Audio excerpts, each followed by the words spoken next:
Kitchen টেলসে সবাইকে স্বাগতম। আজকের রেসিপিটা একটা ফিউশন রেসিপি বলা যায়। নারিকেল দুধে স্যামন মাছের পোলাও। ইলিশ মাছের পোলাও তো আমরা সবাই চিনি, আজকে করছি নারিকেল দুধ দিয়ে স্যামন পোলাও। চলুন দেখি।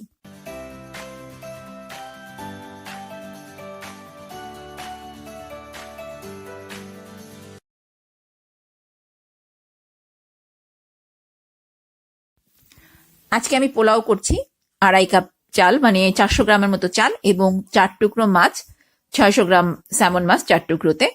এই মাছের টুকরোগুলোকে এখন কোনো হলুদ লবণ ছাড়া শুধু তেলের উপরে চামড়ার দিকটা লালচে বাদামি করে ভেজে নেব। এতে যেটা হবে যে চামড়ার মধ্যে অনেক সময় একটা স্ট্রং মাছের ঘ্রাণ থাকে, ওটা কমে যাবে। আর স্যামন মাছটা খুব নরম মাছ, এটাকে যদি আমি এখন গরম অবস্থায় তুলতে যাই প্যান থেকে, ভেঙে যাওয়ার একটা সম্ভাবনা আছে। এই জন্য আমি মাছটা ভাজা হয়ে যাওয়ার পরে পুরো প্যানটাই সরিয়ে নিচ্ছি। এরপর আরেকটা পাত্রে 2 চা চামচ ঘি এবং 1 টেবিল চামচ তেল দিয়ে এর মধ্যে গোটা গরম মশলা, মানে এলাচ, দারচিনি এবং তেজপাতা দিয়ে একটু ভেজে নিলাম। নিয়ে তার মধ্যে দিচ্ছি একটা মাঝারি কুচি করা পেঁয়াজ। পেঁয়াজটা খুব হালকা লালচে করে ভাজবো, মানে একদম বেরেস্তার রং করবো না, কারণ বেরেস্তার রং করলে পোলাওয়ের রংটা নষ্ট হয়ে যায়। তো একটা কাঁচামরিচ দিয়ে দিলাম ঝালের জন্য। এরপর এটাকে নেড়ে চেড়ে এর মধ্যে 1 চা চামচ আদা বাটা এবং আধা চা চামচ রসুন বাটা দিচ্ছি। মশলাটা একটু মানে মিনিট খানেকের মতো নেড়ে চেড়ে কষিয়ে নিলাম।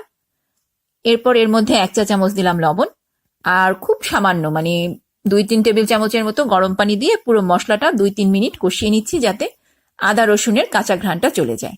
এরপর এর মধ্যে আমি দিচ্ছি 2 টেবিল চামচ কোকোনাট ইয়োগurt, মানে নারিকেলের টক দই। যদি আপনার কাছে নারিকেলের টক দইটা না থাকে তো আপনি সাধারণ টক দই দিলেও হবে। টক দই দিয়ে এই পুরো মশলাটা কষিয়ে মোটামুটি তেল উপরে উঠিয়ে নিয়ে এসছি। এরপর এর মধ্যে খুব সাবধানে মাছের টুকরোগুলো বসিয়ে দিচ্ছি, কারণ মাছের টুকরো ভেঙে গেলে আসলে পরে পোলাওতে দেখতে ভালো লাগে না, মানে আমার নিজের কাছে ভালো লাগে না। এই জন্য আমি খুব সাবধানে করছি এই কাজটা। এরপর জাস্ট একটু পানি দেব, পানি দিয়ে মাছটা, স্যামন মাছ রান্না হতে খুব কম সময় লাগে ইলিশ মাছের মতোই, তো সামান্য একটু পানি দিয়ে যাতে মশলার স্বাদটা মাছের মধ্যে ঢোকে, এই পরিমাণ পানি দিয়ে রান্না করে নিচ্ছি। এখন 10 মিনিট পরে মাছ রান্না হয়ে গিয়েছে, শুধু ঢাকনা খুলে আরো মিনিট 5 রান্না করছি যাতে তেল এবং মশলাটা আলাদা হয়ে তেলটা উপরে উঠে আসে। এই ফাঁকে আমি 2.5 কাপ চাল ধুয়ে পানি ঝরিয়ে রাখছি। মাছ তেল উপরে উঠে এলে মাছের টুকরোগুলো তুলে নেব, আর মশলা যেটুকু থাকবে ওটা এই প্যানেই রেখে দেবো, কারণ আমি এই প্যানেই পোলাওটা রান্না করব।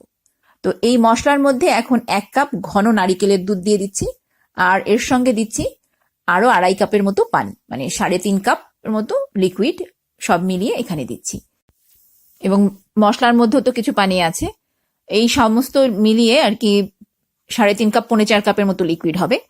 আর এই লিকুইডের মধ্যে, মানে এই পানির মধ্যে আরো মিশিয়ে দিচ্ছি 2 টেবিল চামচ তেল, চাইলে ঘিও দিতে পারেন, এবং 1 চা চামচ লবণ দিয়ে অপেক্ষা করছি পানিটাতে বলক আসা পর্যন্ত। আর এখানে বলে রাখি যে স্যামন মাছের নিজের টেস্টটা খুব মাইল্ড একটা টেস্ট, নারিকেলের দুধের সঙ্গে মিলে এটা খুব নাইস একটা ফ্লেভার হয়। তো পানিতে বলক চলে এসছে, এখন এর মধ্যে চালটা দিয়ে দিলাম। চাল দিয়ে অপেক্ষা করছি চালের মধ্যে, মানে চাল সহ পানিতে বলক আসার।